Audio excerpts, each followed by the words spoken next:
The game warden's boot touched something solid beneath the creek bed on November 18th, 1999. When he pulled it free, the leather children's shoe was hand-stitched, sized for a toddler. 22 more pairs followed, arranged by size in the silt, all identical in pattern. Before we dive into the story, quick question before we continue. What's the creepiest case you've ever heard or experienced?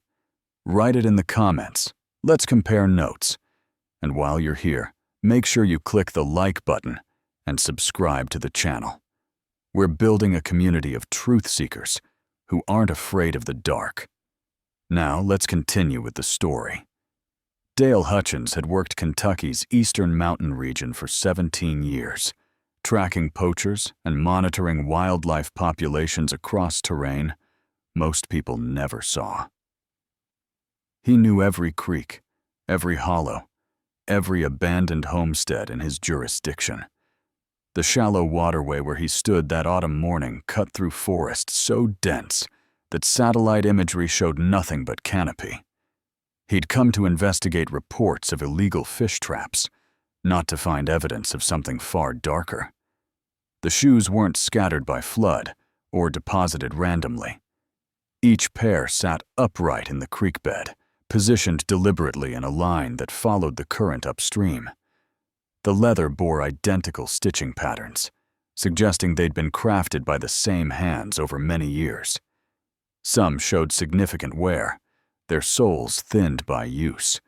Others appeared barely worn, as though their owners had outgrown them quickly or never had the chance to wear them long. Hutchins photographed each pair before removing them, documenting their positions with the methodical care his training demanded. The creek water ran clear and cold, fed by mountain springs that never fully warmed even in summer. Fish traps would have made sense here, but shoes arranged in ceremonial precision suggested something else entirely. He bagged each pair separately, noting the progression from infant sizes to those that might fit a child of 8 or 9 years old. His radio crackled with static as he tried to reach the sheriff's office. The mountains interfered with signals, creating dead zones where communication became impossible. Hutchins marked his location with GPS coordinates and began following the creek upstream, noting how the forest grew denser with each mile. Property records indicated private land ahead, but he'd never encountered any residents in 15 years of patrolling these woods. The state police forensics team arrived 3 hours later, brought in by helicopter to a clearing 2 miles downstream. Lead investigator Sarah Corrigan examined the shoes with latex-gloved hands, her expression growing more troubled with each pair she inspected. The leather came from deer hide, tanned using traditional methods that few people still practiced. The stitching followed patterns common to Appalachian craftswork from earlier generations, precise and functional rather than decorative. These weren't bought in any store, Corrigan observed, turning a small boot over in her hands. Someone made every pair by hand, probably from the same deer herd over multiple seasons. The wear patterns suggest actual use, not symbolic placement. Hutchins pointed upstream, where the creek disappeared into increasingly dense forest. Water flows from that direction. Whatever we're looking for is up there, probably miles into the backcountry where nobody goes. The team began following the waterway as afternoon shadows lengthened across the hollow. Corrigan ordered complete documentation of the site, knowing that evidence this carefully arranged often led to discoveries that demanded absolute precision in handling. The shoes represented children, plural, and their placement in water that never stopped flowing suggested ritual significance or practical concealment. Either possibility pointed towards something systematic rather than isolated. Maps indicated the creek originated somewhere near the old Varnell property, land that had been privately held since the late 1800s.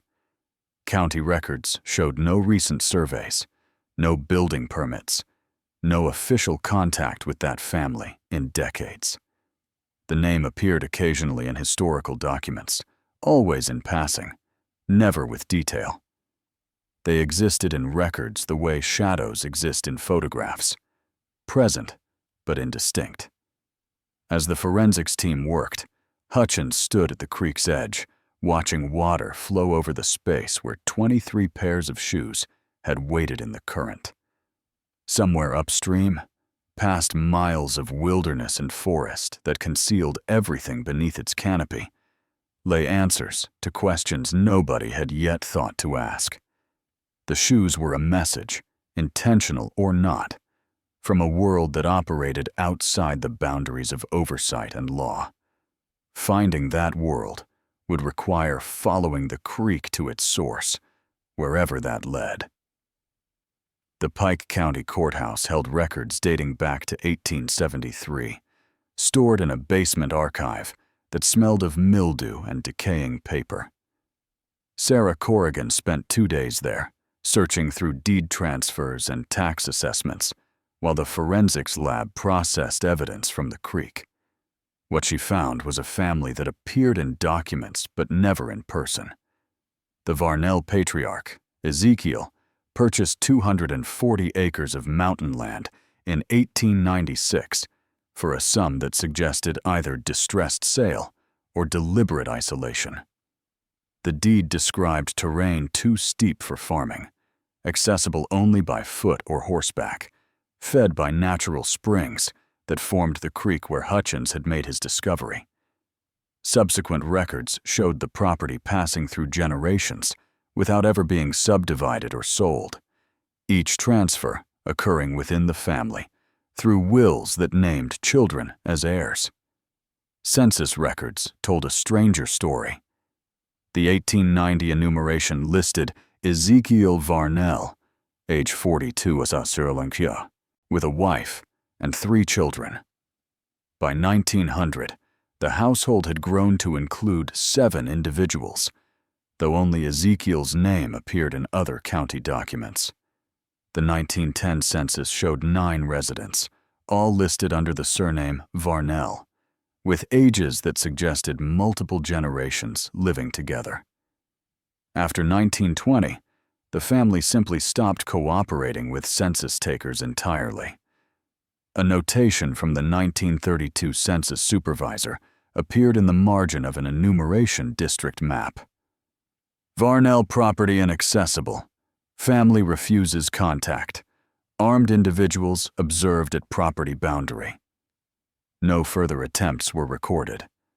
The family had effectively removed itself from official documentation, existing in county records only through property tax payments that arrived by mail, each year without explanation or accompanying correspondence. The Whitesburg Mountain Herald, the county's weekly newspaper, mentioned the Varnells occasionally in its early years. An 1898 article noted their purchase of significant supplies from the general store, describing them as mountain folk seeking privacy and self-sufficiency in the high country. A 1904 piece mentioned that Varnell family members sold handcrafted leather goods through an intermediary, never appearing in town themselves, but producing work of remarkable quality. By the 1920s, references became sparse and tinged with unease. A 1923 editorial about mountain isolation mentioned families who have chosen to separate themselves entirely from civil society, maintaining their own customs and governance beyond the reach of law or assistance. Though the Varnells weren't named directly, older residents Corrigan interviewed confirmed the reference. "My grandfather delivered their mail sometimes," recalled Vernon Tackett, an 87-year-old retired postal worker. "Said he'd leave it at a drop box 3 miles from their actual property. Never saw anyone, but the next week there'd be outgoing mail and payment for postage. They had their own world up there, and they didn't want ours mixing with it." Property surveys from 1961 conducted for a proposed logging operation included surveyor notes that Corrigan found troubling. encountered Varnell family members on boundary line. Group of approximately 15 individuals, all appearing related through strong family resemblance. Declined permission to survey interior property. Subjects displayed insular behavior and expressed hostility toward outside presence. Recommend avoiding this tract entirely. The logging company had taken that advice. Maps showed timber operations flowing around the Varnell property, like water around a stone, never touching its boundaries. Later aerial surveys from the 1970s showed no structures visible through the forest canopy. No roads, no clearings large enough to indicate habitation. The family had achieved what few in modern America ever could: complete invisibility. Tax records showed payments continuing through 1999. Always the minimum amount, always on time, always mailed from a post office 40 miles away. The return address listed a post office box that records indicated had been maintained since 1938. Bank records, obtained through warrant, showed the account received occasional deposits from the sale of craft goods through antique dealers and folk art brokers, always conducted through intermediaries who never met their suppliers face to face. Corrigan laid out the documents across a conference table at the state police barracks, creating a timeline that spanned more than a century. A family that had deliberately erased itself from society, maintaining only the minimal contact necessary to retain property rights and avoid government intervention. No births registered, no deaths recorded, no marriage licenses, no school enrollments. For over 70 years, the Varnells had existed in a space between documentation and complete disappearance. The shoes in the creek suggested that isolation had concealed something darker than simple reclusiveness. 23 pairs meant 23 children, possibly more if some had been lost or discarded elsewhere. Children who existed in no records, attended no schools, received no medical care, and left no trace beyond handcrafted leather shoes buried in a mountain stream. Rebecca Stoltz entered the world at Pikeville Methodist Hospital on March 7, 1983, delivered by a night shift nurse who documented an unremarkable birth. The mother, listed as Jane Stoltz, age 19, provided minimal information during intake and refused to name the father. She signed discharge papers 8 hours after delivery, then walked out of the maternity ward during a shift change, leaving her infant daughter in the nursery. Hospital security footage, reviewed years later during the investigation, showed a woman matching Jane Stoltz's description leaving through a side exit at 3:47 in the morning. She carried no belongings, wore clothes that appeared homemade, and walked with the purposeful stride of someone following predetermined instructions. A sedan waited in the parking lot, its occupants invisible in the grainy footage. The vehicle had no license plates. Social services took custody of the infant, beginning standard procedures for abandoned children. Caseworker Margaret Dempsey filed the initial reports, noting the mother's unusual behavior and complete lack of identifying information. The address provided during hospital admission led to an empty lot. The Social Security number was invalid. Jane Stoltz, if that was her real name, had vanished as thoroughly as if she'd never existed. 3 weeks later, a couple identifying themselves as Raymond and Iris Varnell appeared at the Social Services office with properly executed paperwork requesting emergency foster placement. They presented a marriage certificate from 1976, tax returns showing modest income from craft sales, and character references from a pastor whose church had closed 5 years earlier. The documentation appeared legitimate enough to satisfy an overworked system desperate to place children in homes. They seemed odd but harmless, Dempsey recalled in her testimony. Mountain people, very reserved. They answered questions directly, but didn't volunteer information. Said they couldn't have children of their own and wanted to provide a Christian home for a child in need. The placement should have included home visits, progress reports, and regular monitoring. Dempsey's files showed 3 scheduled visits, all canceled by the Varnells, with explanations that seemed reasonable at the time. Winter roads impassable, family illness, vehicle breakdown. Each cancellation came with assurances that Rebecca was thriving and a new visit would be scheduled soon. Then the caseworker's workload increased, priorities shifted, and the file gradually moved from active monitoring to routine status.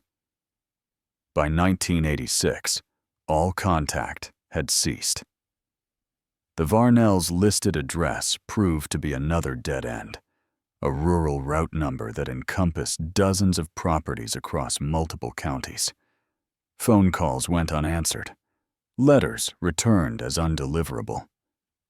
Rebecca Stoltz disappeared into the same void that had swallowed census takers and surveyors for decades, absorbed into a family that had perfected the art of invisibility. She grew up knowing only the compound. 27 people lived there when she arrived, spread across 4 main structures built from hand-hewn timber and positioned to be invisible from any aerial approach. The buildings connected through covered walkways that allowed movement without exposure to satellite observation. Gardens flourished in clearings too small to register as cultivation. Livestock grazed in meadows hidden by strategic tree placement. The Varnells had created a world that functioned entirely independent of external society. They generated their own power through water wheels and solar panels. They grew their own food, raised their own animals, and manufactured everything they couldn't produce from raw materials obtained through carefully anonymous purchases.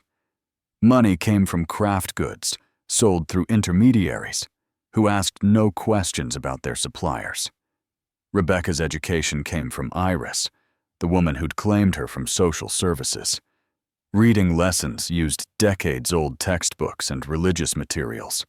Mathematics focused on practical applications, measuring leather, calculating food stores, tracking breeding cycles. History began and ended with family genealogy, a complex web of relationships that Rebecca only gradually came to understand represented something profoundly wrong. Every child in the compound bore the Varnell name. Every adult called each other cousin or sibling with casual frequency. That suggested both terms applied equally. The family tree, displayed in the main hall, showed lines connecting parents and children in patterns that violated everything Rebecca would later learn about biology and law. Brothers married sisters. Cousins wed cousins. Each generation emerged from increasingly shallow genetic pools, maintaining what the family called bloodline purity. By age 7, Rebecca understood she lived in a place that operated by rules unknown to the outside world, Iris sometimes described in whispered conversations. She knew the compound's boundaries marked the edge of everything familiar and the beginning of something forbidden. She knew that certain questions earned punishment, certain observations led to isolation, and certain thoughts had to remain unspoken to survive. What she didn't yet know was that her arrival had been planned, that Jane Stoltz had been sent out specifically to acquire a child from outside bloodlines, and that Rebecca represented the family's solution to a genetic crisis that threatened their isolated existence. She was property, acquired legally through manipulated systems, destined for a role she wouldn't fully understand until the family decided she was old enough to fulfill it. Iris waited until Rebecca turned 12 before revealing the truth about the marriages. They sat in the garden behind the smallest dwelling, pulling weeds from between potato plants, while the afternoon sun filtered through the canopy overhead. The old woman's hands moved with practiced efficiency, her voice barely above a whisper as she explained how the family maintained itself. "The elders decide who joins with who," Iris said, not meeting Rebecca's eyes. "They study the bloodlines, track which unions produce healthy children, and arrange the pairings before anyone reaches marrying age. It's been this way since Ezekiel founded the family." Rebecca had suspected as much from observation. She'd watched as her childhood companion, Mary, at 15, was formally bound to her own uncle during a ceremony in the wooden chapel. She'd seen how pregnancies followed these unions with calculated regularity, how children born with defects were spoken of in past tense without explanation of their absence, how the family tree displayed in the main hall showed connections that made her stomach turn when she traced them carefully. "What about me?" Rebecca asked, though part of her already knew the answer. Iris finally looked up, her weathered face carrying something close to sorrow. "You're different. You came from outside, which means your blood is clean. That makes you valuable." She paused, choosing her words carefully. "When you turn 16, the council will choose your match, probably someone from the elder line, someone whose children need fresh, breeding stock." The casual way Iris used the term breeding stock made Rebecca's hands still in the dirt. She'd heard the phrase applied to the goats and chickens, never to people, yet here it was, spoken plainly as fact, describing her future as though it were as predetermined as the harvest cycle. "The ceremonies happen in the barn during new moons," Iris continued, glancing toward the trees as if checking for listeners. "That's when the family gathers for bonding rituals. They've been doing it for generations, keeping everything within the bloodline, keeping outsiders away from our secrets." She lowered her voice further. "But the babies don't survive like they used to. Too much kinship blood. That's why they brought you here." Over the following months, Iris taught Rebecca things the family didn't want her to know. During their garden work, she smuggled in newspapers from town, obtained through the intermediaries who sold their craft work. Rebecca learned that the world beyond the compound contained laws against what happened here. Systems designed to protect children, authorities who would intervene if they knew. She learned the word incest and understood for the first time that her family wasn't simply different, but criminal. Iris also taught her geography using an old atlas hidden beneath the floorboards of her dwelling. "The creek flows south for 14 miles before it reaches the county road," she explained, tracing the path with a gnarled finger. "Follow the water, and you'll find people who can help. But the family knows this too, which is why they guard the perimeter, especially near the water." The old woman's motivation remained unclear until Rebecca noticed the scars on her wrists, faded but unmistakable. "I tried to leave once," Iris admitted when pressed. "I was 17, newly bound to my father's brother, carrying his child. Made it 8 miles before the dogs tracked me down." She touched the scars absently. "They kept me chained in the cellar until I delivered.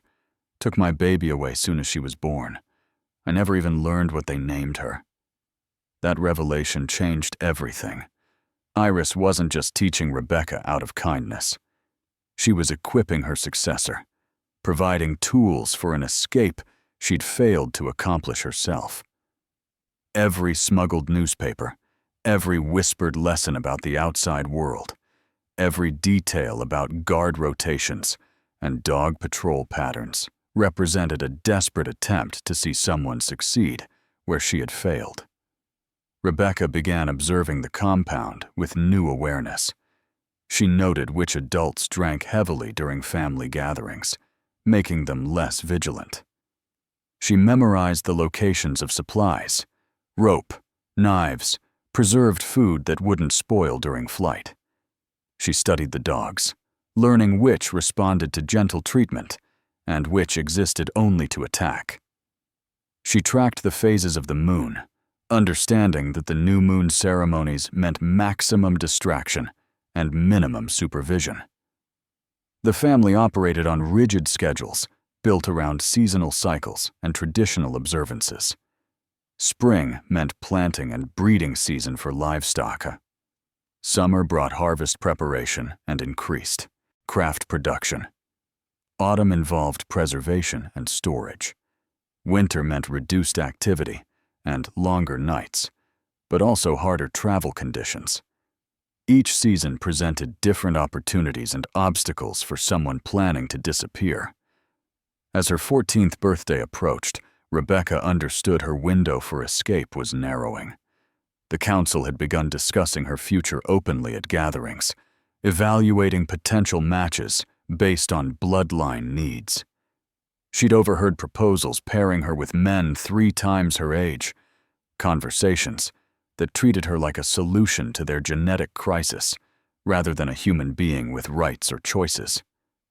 Iris pressed a small knife into her hand one evening, concealed within a bundle of potatoes. "Hide this somewhere, only you know," she whispered. "When your time comes, you'll need every advantage." The ceremonial barn stood at the compound's western edge, built from timber so old it had turned nearly black with age. Rebecca had been forbidden from entering it throughout her childhood, warned that the space belonged to adults and their private rituals. In October of 1997, 2 months before her 15th birthday, she finally understood why. She'd been sent to collect eggs from the henhouse after dark, a routine task she'd performed hundreds of times. The path took her past the barn, and tonight its doors stood open, lamplight spilling onto the packed earth outside. Voices drifted through the opening, chanting in rhythm that raised the hair on her neck. She should have hurried past, returned to her dwelling with the eggs, and asked no questions. Instead, she moved closer. The interior held approximately 30 people arranged in concentric circles around a central platform. Candles provided the only illumination, their flames casting shadows that moved across walls decorated with symbols Rebecca didn't recognize. At the circle's center stood Mary, the girl who'd been bound to her uncle 2 years earlier. She was crying silently, held in place by women on either side, while an elder spoke words Rebecca couldn't fully hear. What happened next made Rebecca drop the egg basket, the sound of breaking shells loud in the quiet night. The ritual involved Mary and 3 older men in succession, each performing acts that the family apparently considered sacred, but which Rebecca recognized as violation. The women holding Mary kept her upright throughout, their expressions blank, their participation making them complicit in whatever was occurring on that platform. Someone noticed the broken eggs, the movement at the door. Rebecca ran before they could identify her in the darkness, her heart hammering as she fled toward Iris's dwelling. The old woman pulled her inside quickly, barring the door and pressing a hand over Rebecca's mouth to stifle the sounds of her panicked breathing. "You saw," Iris stated rather than asked. "You weren't supposed to see until it was your turn." Rebecca's body shook with the understanding of what awaited her. The ceremonies weren't just marriages. They were something darker. Formalized abuse disguised as religious practice, accepted by every adult in the compound as necessary tradition. Mary's tears meant nothing to them. Her age meant nothing. Her consent had never been considered. "They do this to everyone?" Rebecca managed to ask when she could speak. "Every girl when she reaches her time," Iris confirmed. "First with the elders to establish hierarchy, then with her assigned partner to seal the bond. They call it purification, claiming it prepares a woman for her role in continuing the bloodline." Her voice carried decades of bitterness. "What it really does is break you, make you understand that resistance is pointless, that your body belongs to the family's needs. The knowledge transformed Rebecca's plans from abstract consideration to urgent necessity. She had perhaps 14 months before her 16th birthday, when the council would declare her ready. 14 months to gather supplies, memorize routes, and prepare for escape. But Iris revealed something that shortened that timeline considerably. "The council met last week," the old woman said, keeping her voice low. "They're concerned about waiting too long with you. Some of the elders are getting old, want to ensure their bloodlines benefit from fresh breeding before they die. They're talking about moving your ceremony to spring, maybe earlier." Spring meant 6 months at most, possibly less if the council grew impatient, or if someone noticed Rebecca's increasing watchfulness. She needed advantages the family hadn't anticipated, knowledge they didn't expect her to possess. Over the following weeks, Rebecca intensified her observations. She learned that the guards rotated shifts at midnight and 4 in the morning, creating brief windows of reduced vigilance.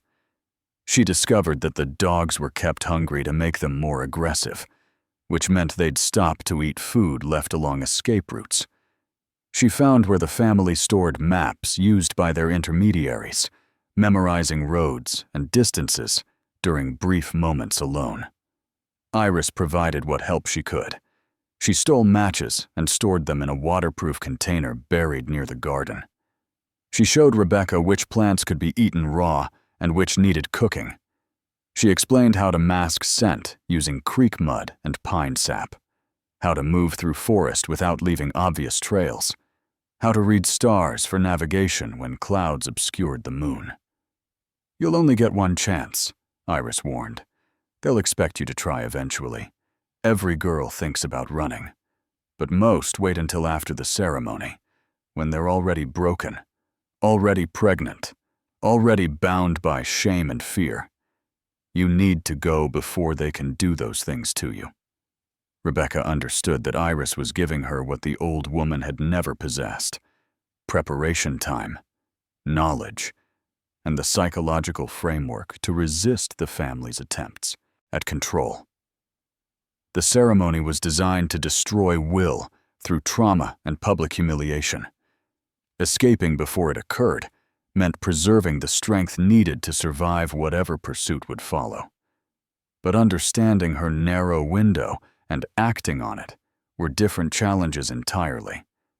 The compound operated under constant surveillance by people who'd spent their entire lives preventing exactly what Rebecca planned to attempt.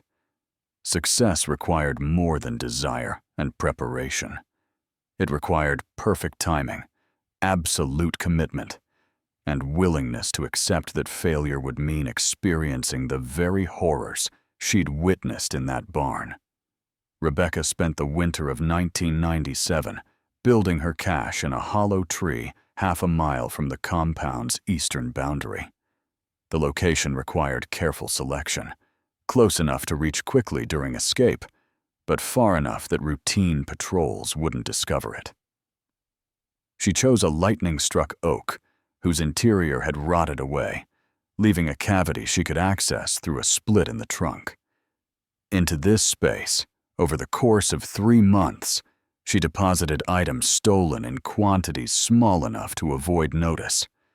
A coil of rope taken from the workshop 3 feet at a time. Dried venison she'd requested as extra portions during meals, claiming increased hunger. The knife Iris had given her, wrapped in oiled cloth. A tin cup, matches in their waterproof container, and a wool blanket she'd unpicked from damaged clothing and rewoven into something more compact. The smuggled newspapers Iris provided became navigation tools. Rebecca studied maps in the advertising sections, memorizing the locations of towns relative to known landmarks. She learned that Highway 60 ran through the region approximately 14 miles south of the compound, connecting to larger roads that led to cities where she might disappear into populations large enough to hide. The creek remained her best guide, flowing steadily toward civilization. She also memorized the guard rotation with precision that would have alarmed the family if they'd known. Jacob patrolled the northern perimeter from 8 until midnight, his route predictable because arthritis limited his mobility. His replacement, Nathaniel, was younger but drank corn whiskey during his shift, making him less observant after the first hour. The eastern boundary, where Rebecca planned her exit, saw its lightest patrol between midnight and dawn because the family considered the terrain too rough for anyone to navigate in darkness. The dogs presented a more complex challenge. 6 animals roamed the compound freely, trained since puppyhood to alert on strangers and pursue runners. Rebecca had spent years cultivating relationships with them, feeding them scraps and speaking softly while they ate. 3 responded to her with something approaching affection. 2 tolerated her presence. The last, a scarred male named Cain, existed only to attack and could not be won over. Iris helped develop the strategy for handling them. "Leave food along your route before you run," she advised. "Not enough to make them sick, but enough to slow them down while they eat. And use the creek mud like I taught you. Dogs track by scent first, and water confuses them." By March of 1998, Rebecca had prepared as thoroughly as circumstances allowed. Her cache contained everything she could steal without detection. She'd memorized terrain, timing, and techniques. She understood that pursuit would be immediate and relentless, that the family would use every resource to retrieve their property before she could reach authorities who might ask uncomfortable questions. What she didn't have was certainty about when to go. Too soon, and spring storms might kill her in the wilderness. Too late, and the council would finalize her ceremony date, increasing surveillance.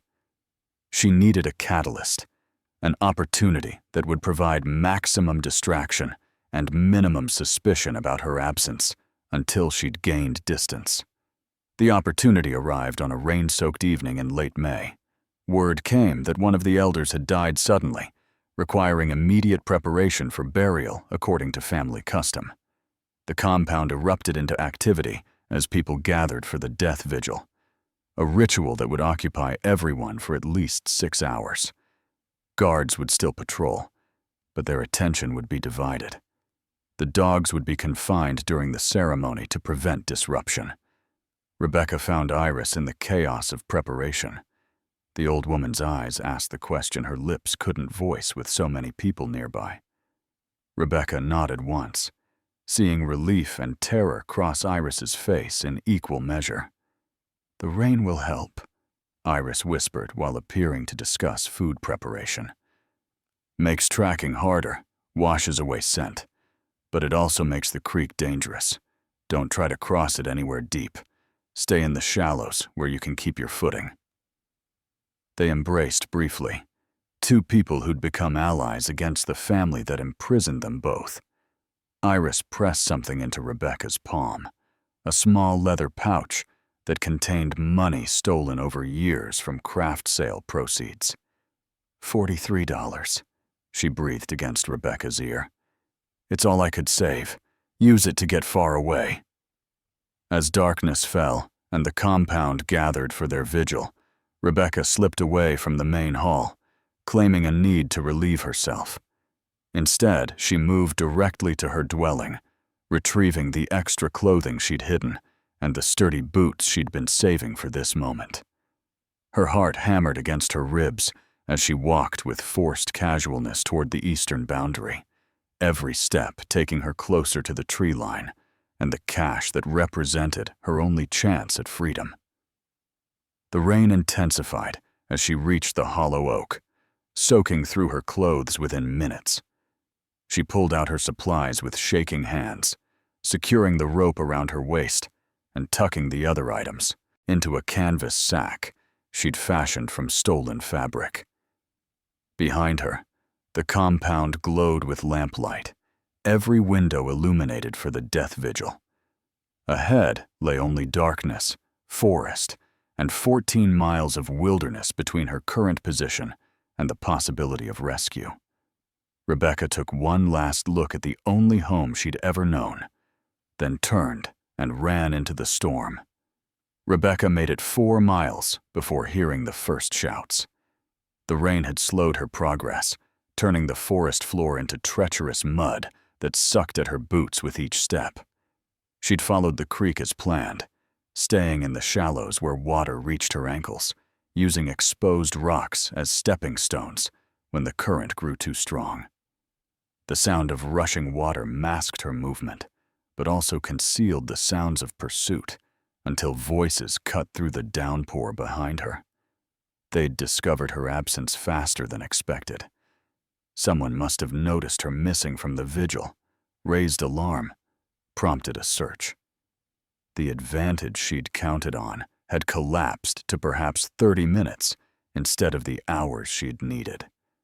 Rebecca abandoned caution for speed, splashing through deeper water, scrambling over fallen logs, pushing through undergrowth that tore at her clothing and skin.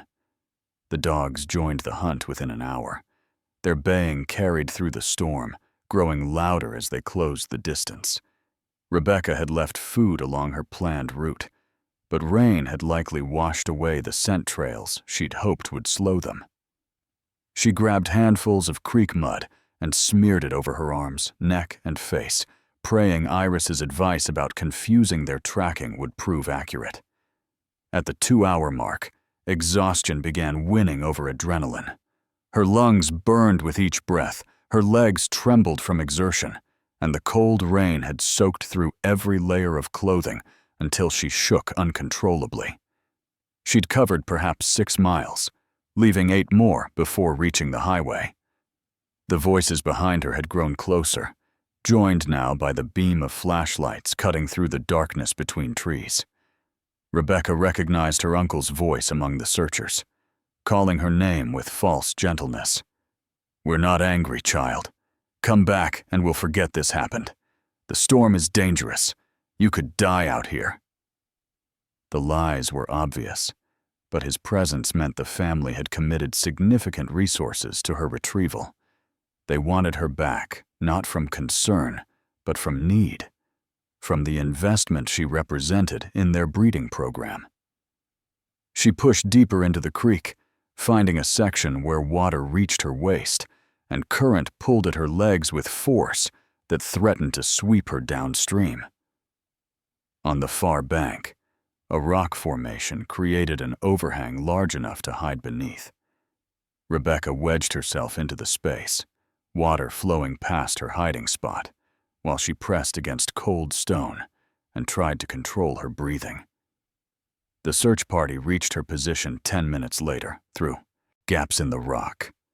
She watched 5 men sweep the area with their lights, the beams playing across the creek's surface and the surrounding forest.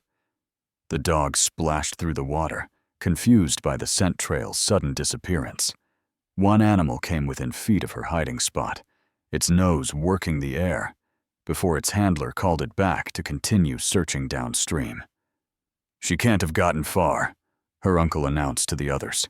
"She's city-born, doesn't know these woods.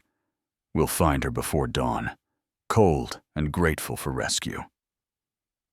His certainty terrified her more than his anger would have.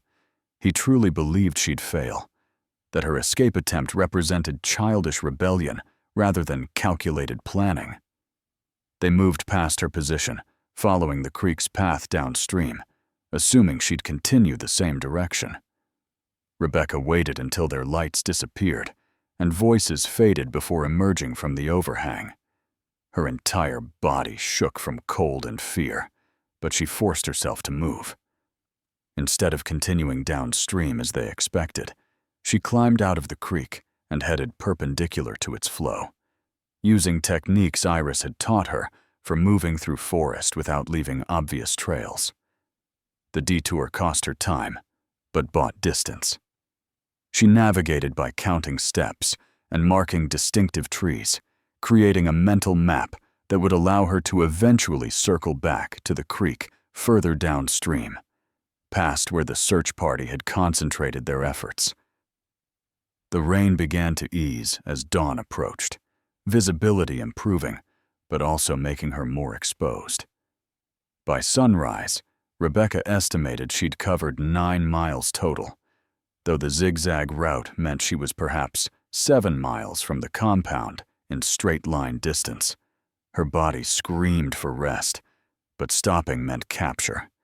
She found the creek again where it widened into a calmer section, following its bank while staying in the tree line rather than wading through water. The search party's voices had faded completely, but she knew they hadn't given up. They'd be coordinating a wider search pattern, possibly even alerting their outside contacts to watch the roads. Her advantage lay in their assumption that she'd head directly for the highway in panic, rather than taking a longer, more strategic route.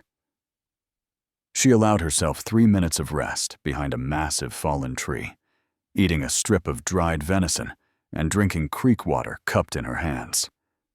The money Iris had given her remained dry in its leather pouch, pressed against her skin beneath her shirt. $43 represented more wealth than she'd ever possessed, enough to buy food, maybe a bus ticket away from Kentucky entirely. Rebecca stood on trembling legs and continued south.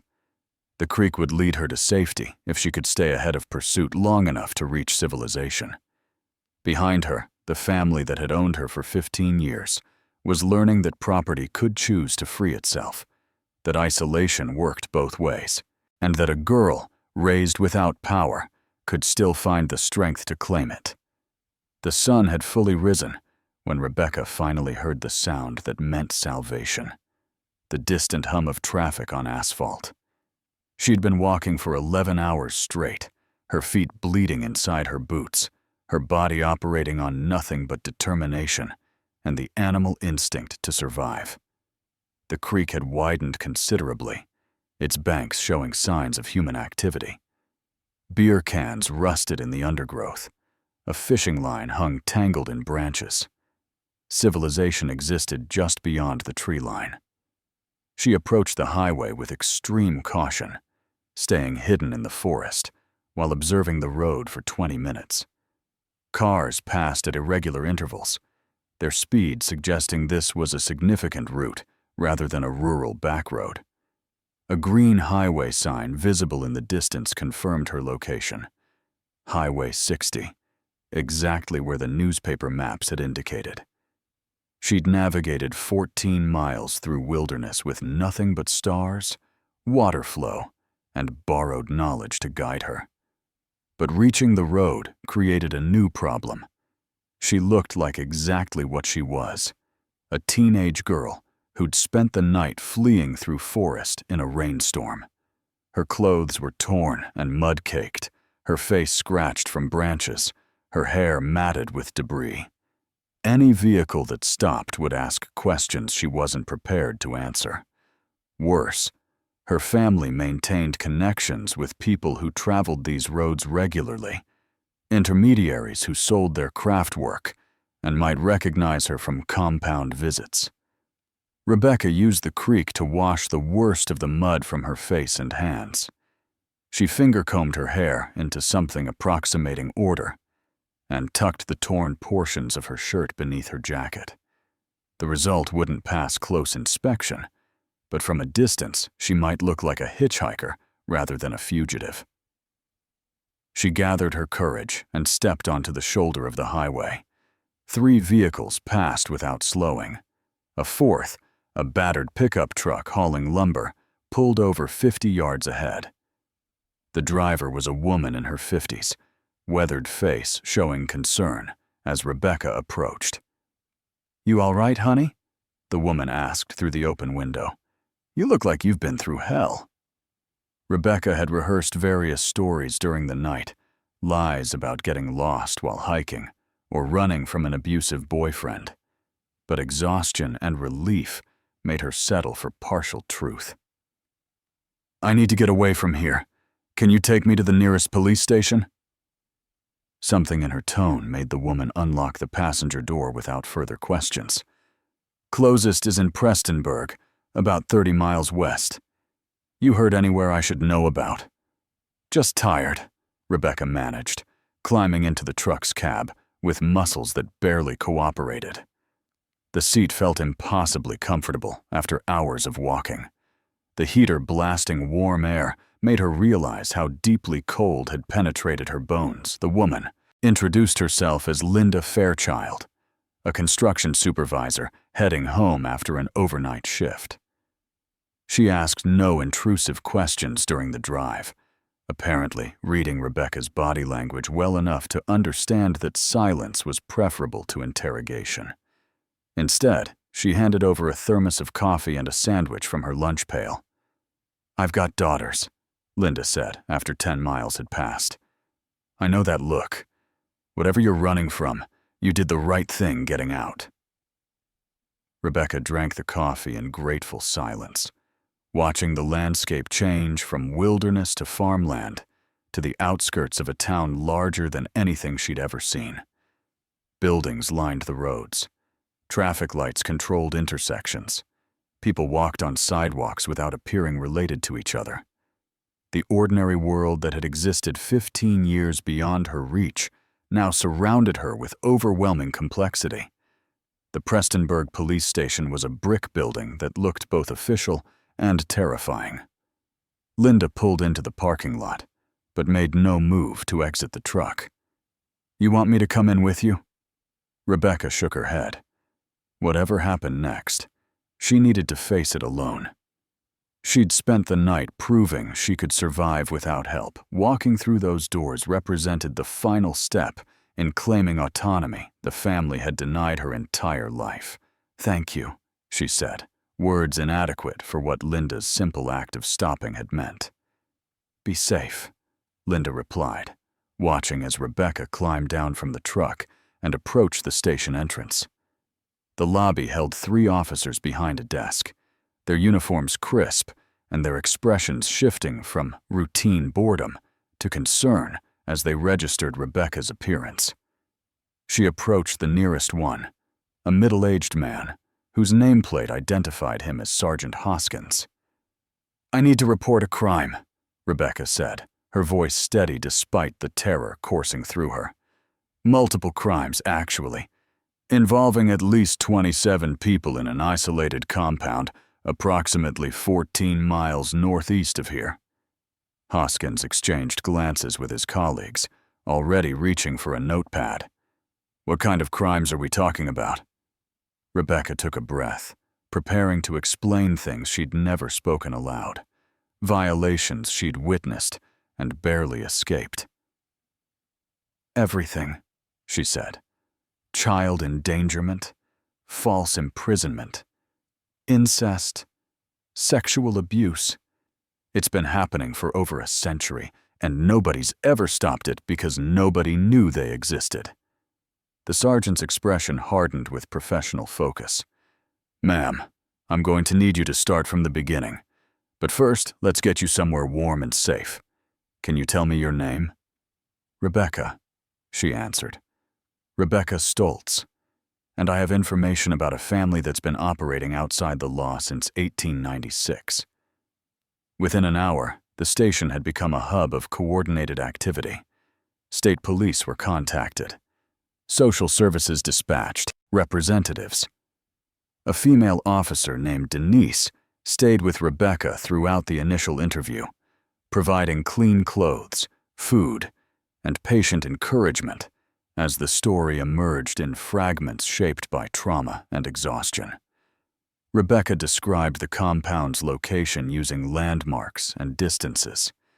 She explained the family structure, the breeding program, the ceremonies, the systematic isolation. She named names, drew rough maps, and provided details that no outsider could have invented. Most importantly, she told them about the others still trapped there, children who'd never known freedom, and adults who'd been broken too thoroughly to seek it. The raid on the Varnell compound occurred 72 hours after Rebecca walked into the Prestonburg police station. State police spent that time verifying her story through property records, interviewing the postal workers and craft brokers who'd maintained arm's-length contact with the family, and coordinating with federal authorities about potential civil rights violations. What they found corroborated everything Rebecca had described and suggested the situation was even worse than her limited perspective had revealed. 23 officers approached the compound at dawn on June 2, 1998, supported by social workers, medical personnel, and helicopters providing aerial surveillance. They expected resistance. What they encountered was a family so confident in their isolation that armed confrontation never materialized. The Varnells had operated beyond accountability. For so long, they seemed genuinely confused that laws might apply to them. The scene investigators documented would haunt everyone involved for years. 4 main structures contained living quarters designed for maximum occupancy with minimum comfort. Sleeping areas were communal, separated only by gender and age. Privacy didn't exist. Personal possessions were minimal to non-existent. The family had created an environment where individual identity dissolved into collective purpose. The ceremonial barn yielded evidence that confirmed Rebecca's testimony about the rituals.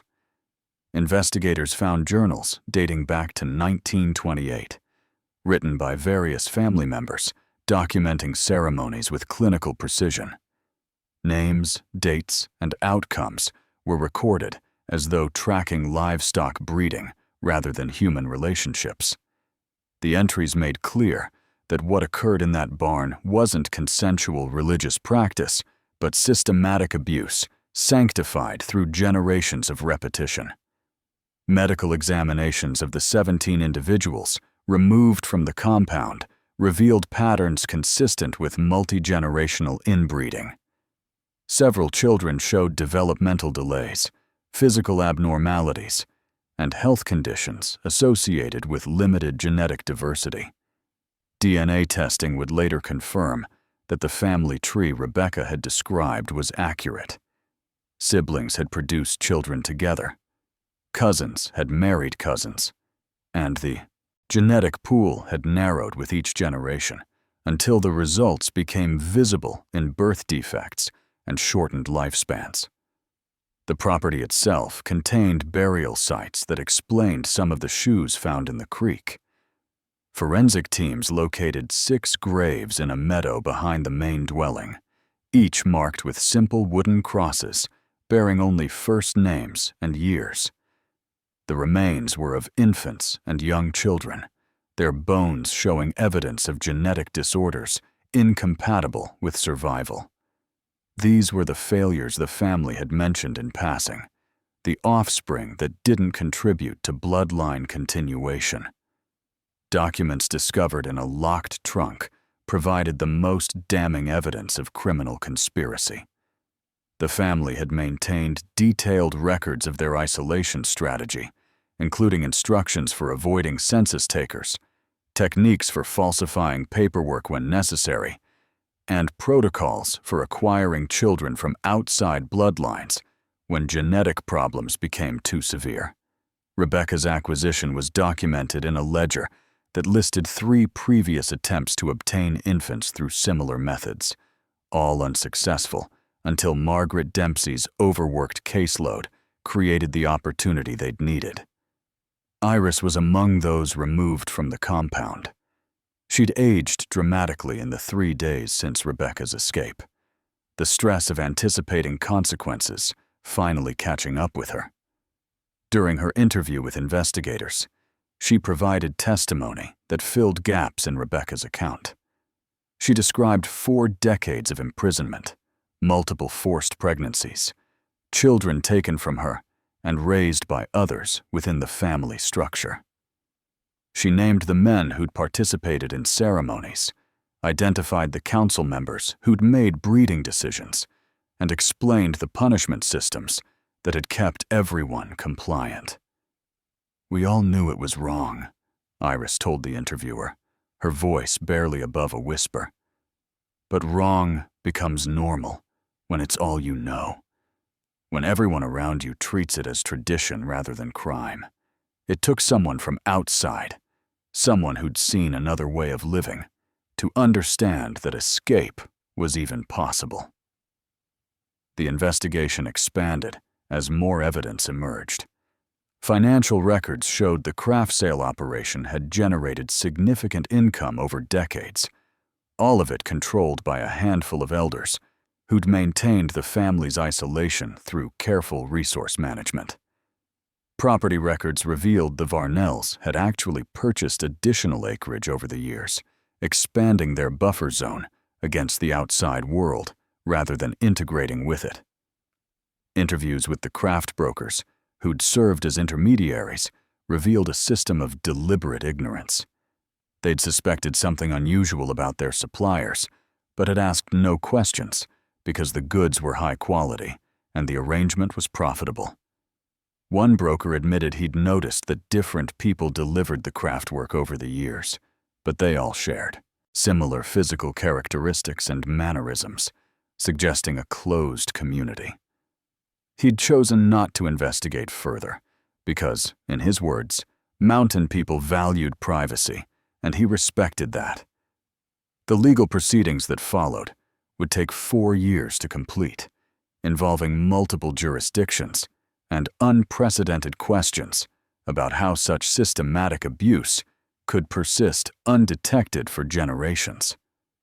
Defense attorneys argued cultural isolation and religious freedom.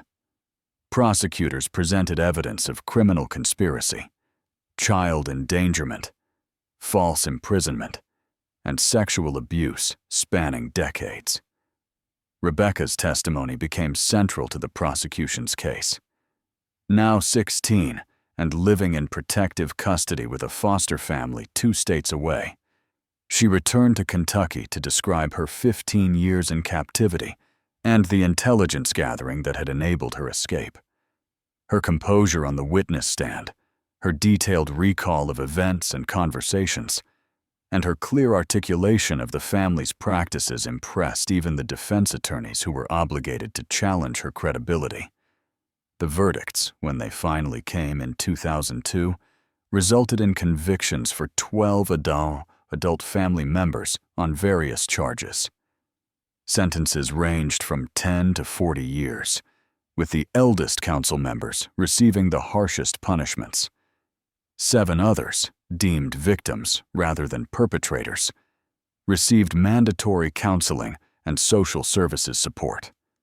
The children, including those who'd reached legal adulthood while isolated, entered programs designed to help them integrate into a society they'd been taught to fear and avoid.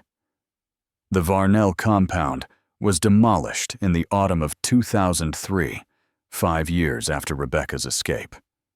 State authorities cited health hazards and the need to prevent the site from becoming a destination for curiosity seekers.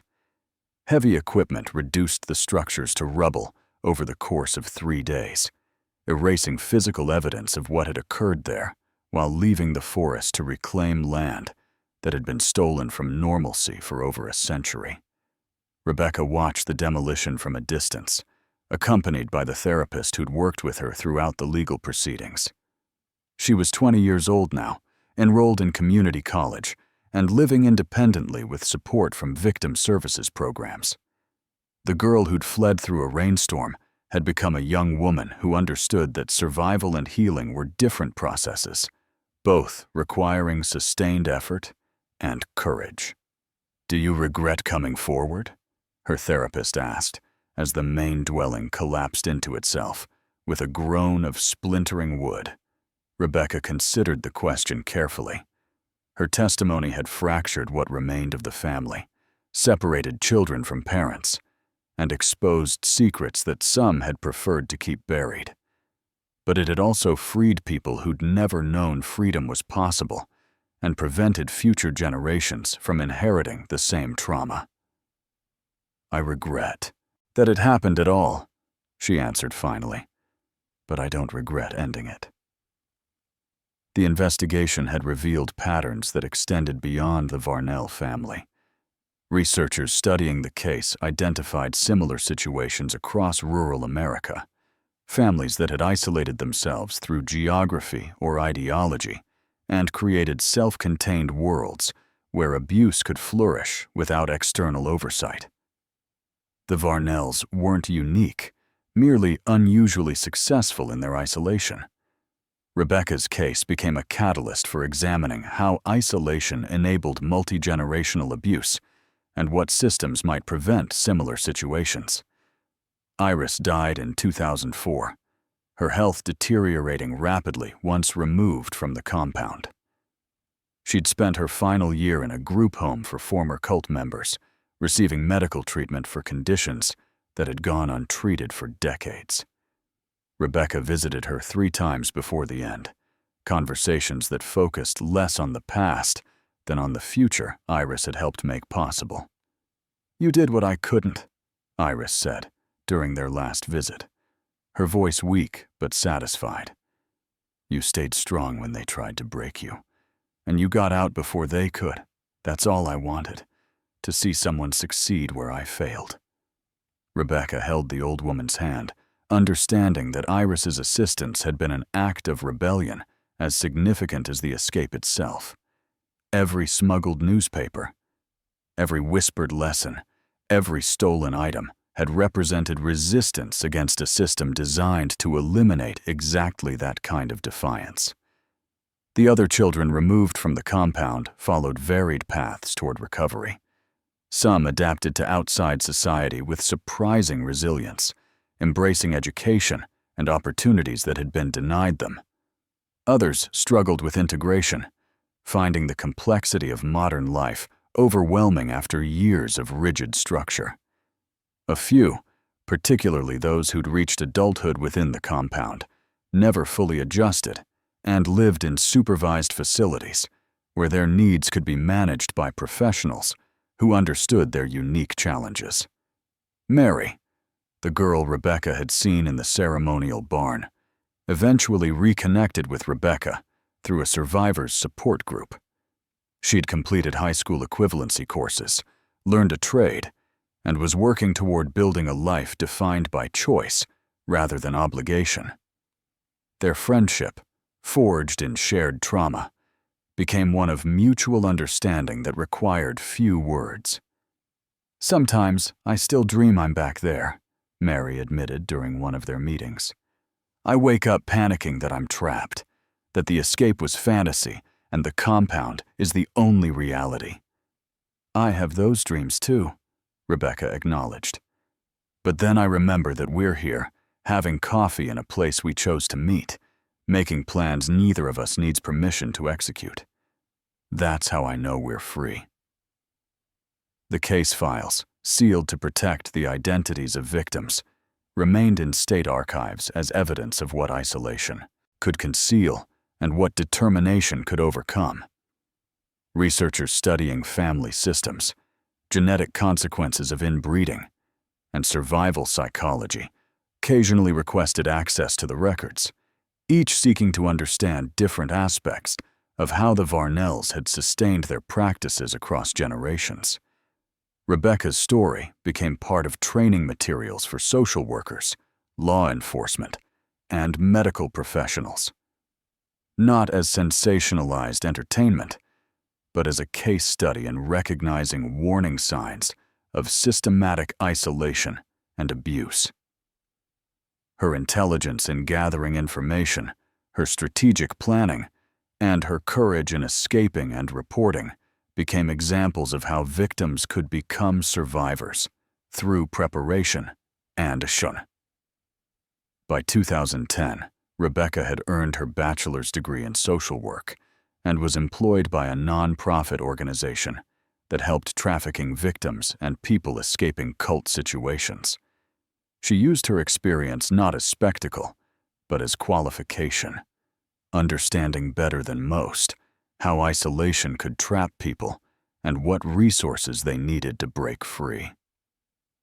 The forest where she'd fled that rainy night in 1998 had fully reclaimed the compound site. Trees grew through the foundation rubble, vines covered the remaining stone walls, and wildlife inhabited spaces that had once imprisoned human beings. Nature had done what the family never intended, transforming their kingdom into memory and their legacy into cautionary history. Rebecca occasionally drove past the area during visits to Kentucky, acknowledging the place that had shaped her without allowing it to define her present. The compound existed now only in documents, testimonies, and the survivors who carried its impact forward. But it no longer existed as a functioning reality, as a place where children were property and autonomy was crime. That extinction represented the truest measure of Rebecca's success. She'd escaped, survived, testified, and ultimately contributed to dismantling a system that had persisted for over 100 years. The girl who'd been acquired as breeding stock had instead become the architect of liberation for herself and 17 others who'd believed escape was impossible. If you found this story as gripping as we did telling it, there are others out there still trapped in situations the world doesn't see. Click the like button to help push stories like Rebecca's to people who need to hear them. And subscribe to this channel because we're committed to shining light into the darkest corners of human experience. Every view, every share, every comment helps ensure that victims know someone is listening and that perpetrators can't hide in isolation forever. Thank you for being part of a community that refuses to look away.